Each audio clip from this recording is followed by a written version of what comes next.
It was until I turned 53 when I spontaneously took an instant eyesight leap, showing me everything crystal clear in the field of my vision far and wide.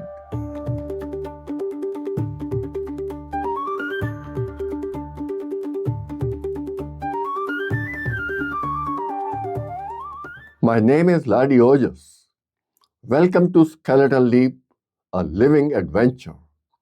Skeletal Leap transforms one's life into a personal heaven.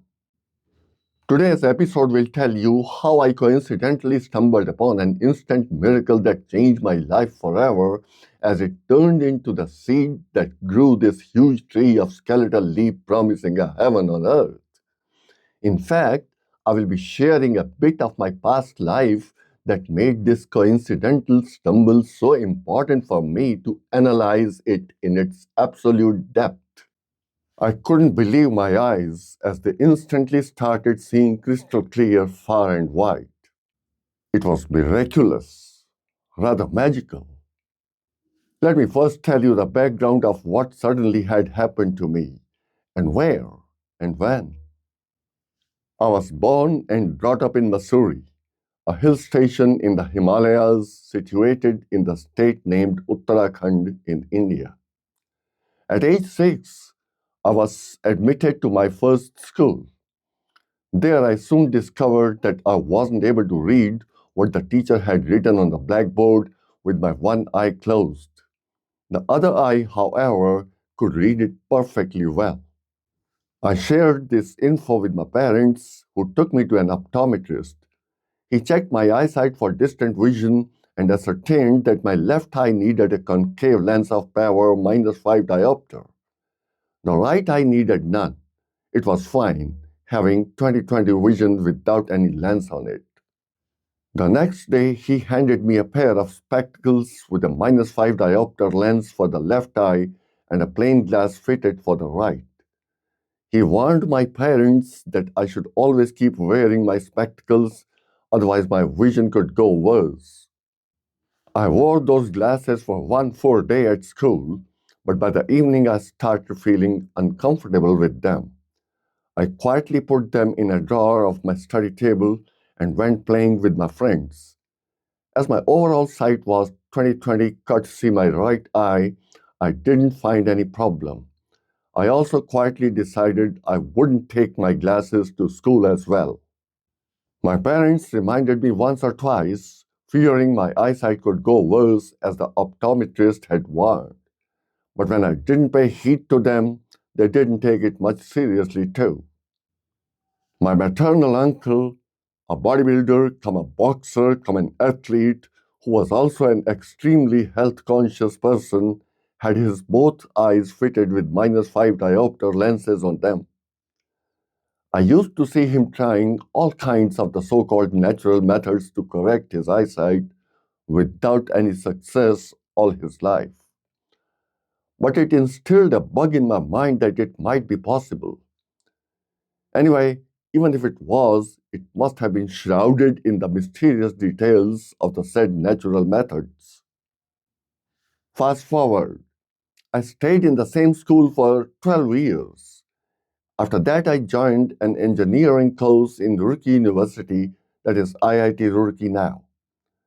The classrooms there were much bigger than those in my old school. I felt a little short of sight from that much distance, but it was fine when I changed my seat to a bench in the first row. I completed 4 years of my engineering, and immediately after passing out, I got a job in Defense Research and Development Organization as a scientist before I turned 21. My posting was done at Defense Electronics Research Laboratory in Hyderabad, but I was supposed to get my medical examination done in Bhopal before I could join my job in Hyderabad. I was instructed likewise. I reached Bhopal and reported at the scheduled government hospital for my medical examination. I was already aware that my eyesight would show a correction of -5 diopter in my left eye and none in the right.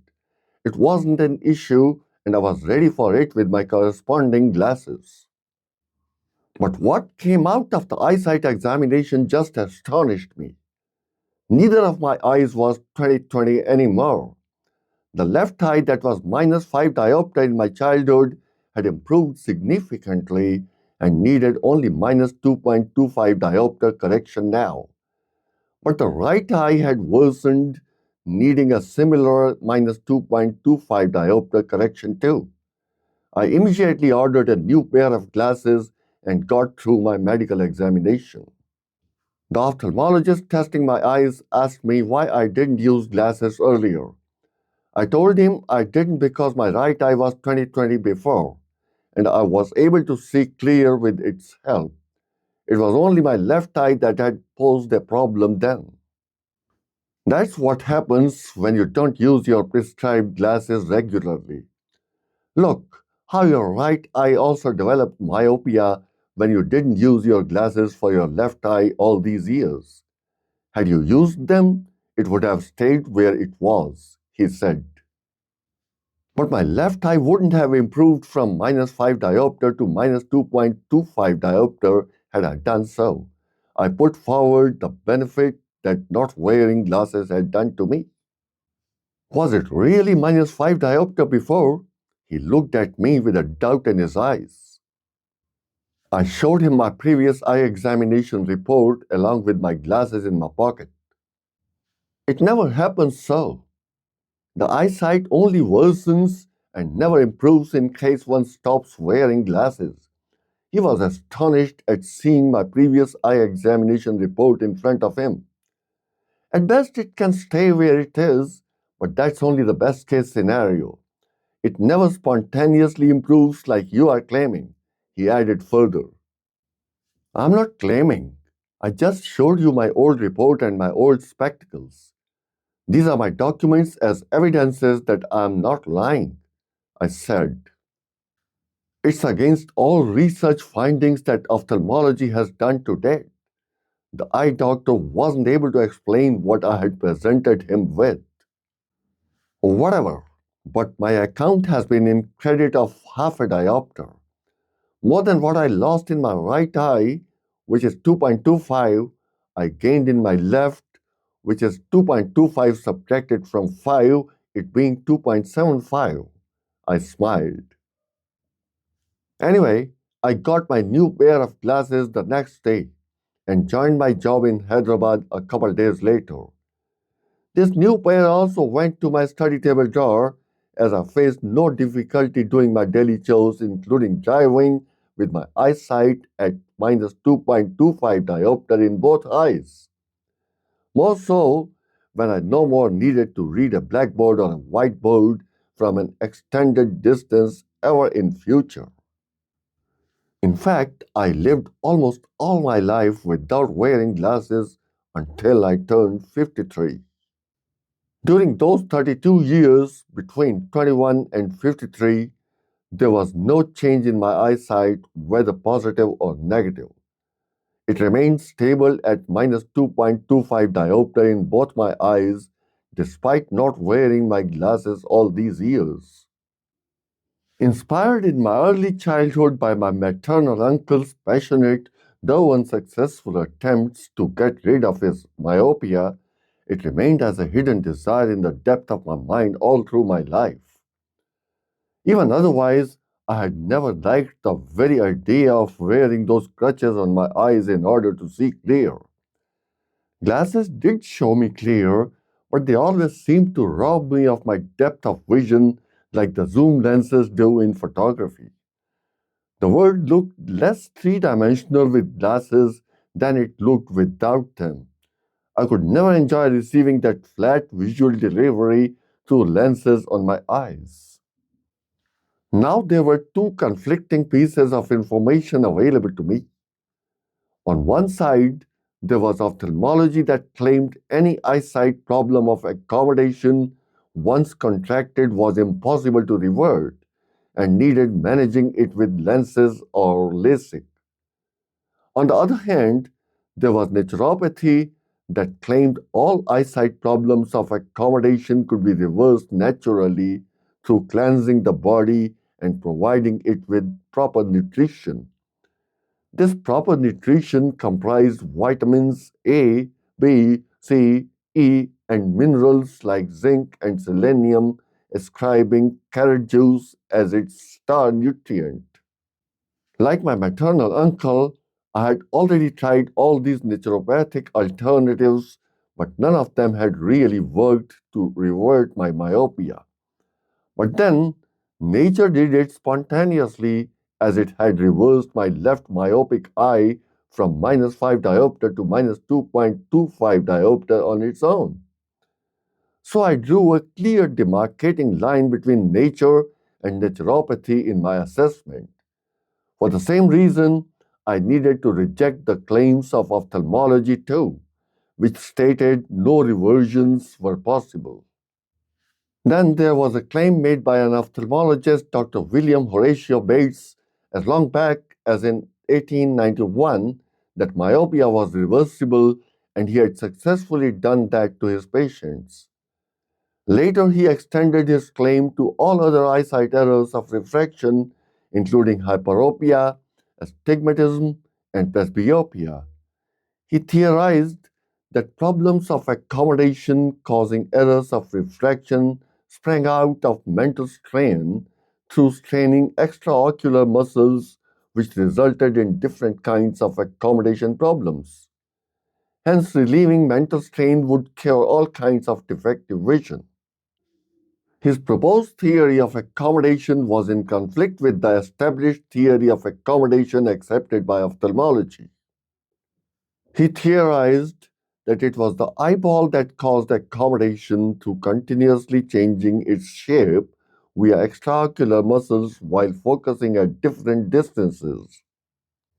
He explained that in its natural, unaccommodated state, the eyeball was shaped spherically to see clear at infinity. As the distance reduced, it kept elongating itself a little progressively depending on the distance to focus at.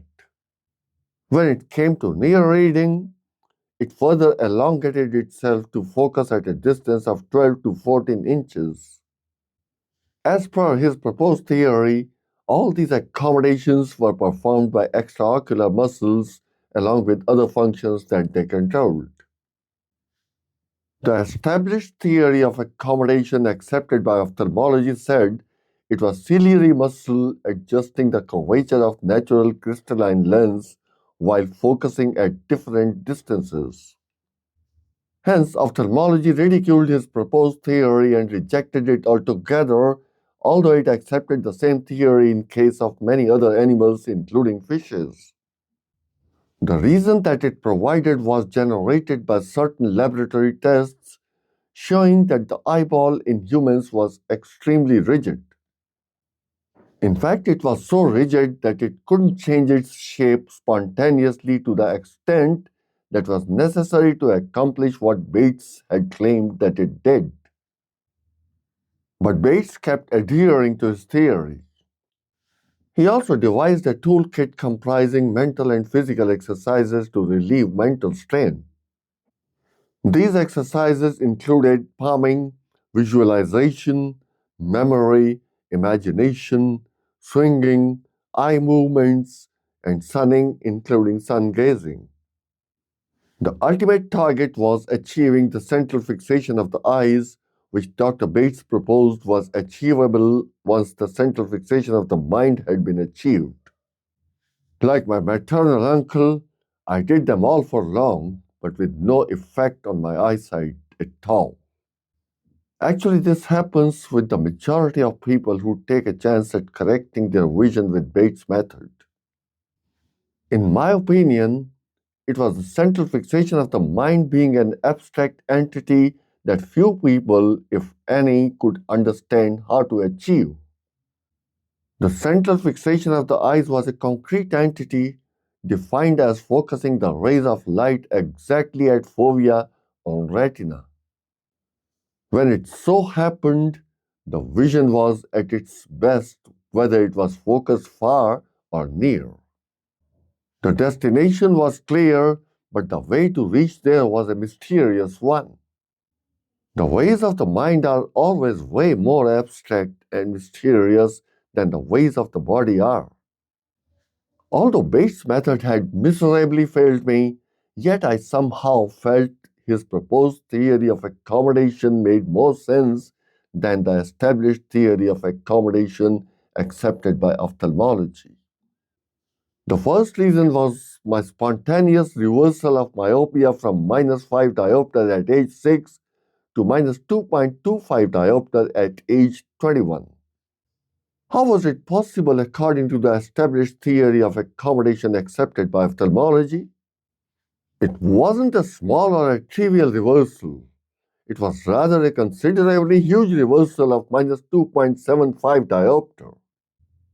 The second reason was that ophthalmology always avoided answering the question regarding accommodating between far distances and mid distances after a cataract surgery was performed.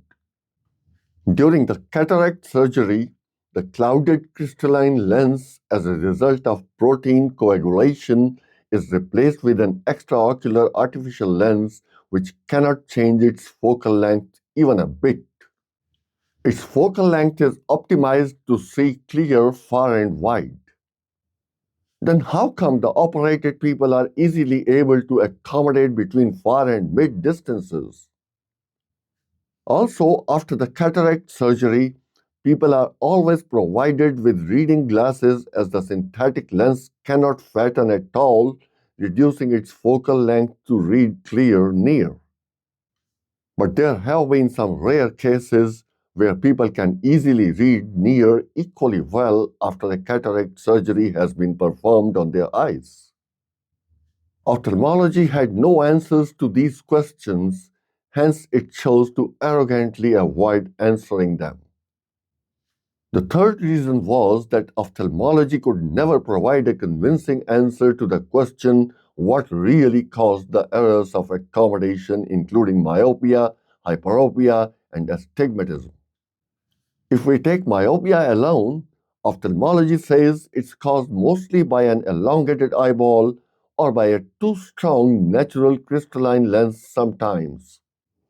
But we all know that these conditions are not mostly genetic and develop at a later stage in life. The crystalline lens cannot turn too strong later in life. Then what is it that elongates the eyeball?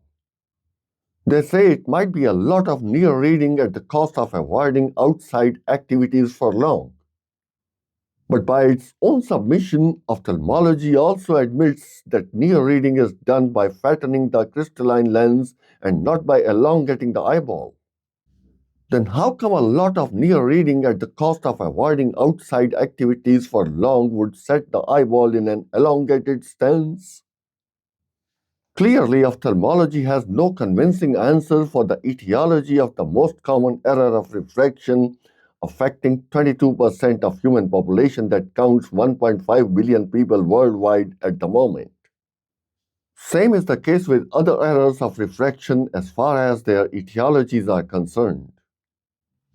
These were the reasons that made me side with Dr. Bates' proposed theory of accommodation rather than the established theory of accommodation accepted by ophthalmology. And it was despite Bates' method to reverse all errors of refraction had miserably failed me. But if his theory was right, his method couldn't have been totally wrong. Was there something that I was missing? Or else, was there something crucial that Dr. William Horatio Bates had missed in designing his method? At that tender age, I couldn't go much beyond this, but kept living my life without wearing glasses at all. It was until I turned 53 and entered the 54th year of my age when I spontaneously took an instant eyesight leap, showing me everything crystal clear in the field of my vision far and wide. This memoir of mine tells the story of the same instant eyesight leap that I took in all its minutest details. But it doesn't stop there. It proceeds further to scan yet unmapped and uncharted territories of human concern. Thanks for listening to this episode of Skeletal Leap, a living adventure. In the next episode, I will tell you how I finally cracked the code of instant visual acuity, showing me every single thing crystal clear in the field of my vision far and wide for the first time in my life. Be a part of Skeletal Leap community. Subscribe to Skeletal Leap newsletter. Click on the link in the description to subscribe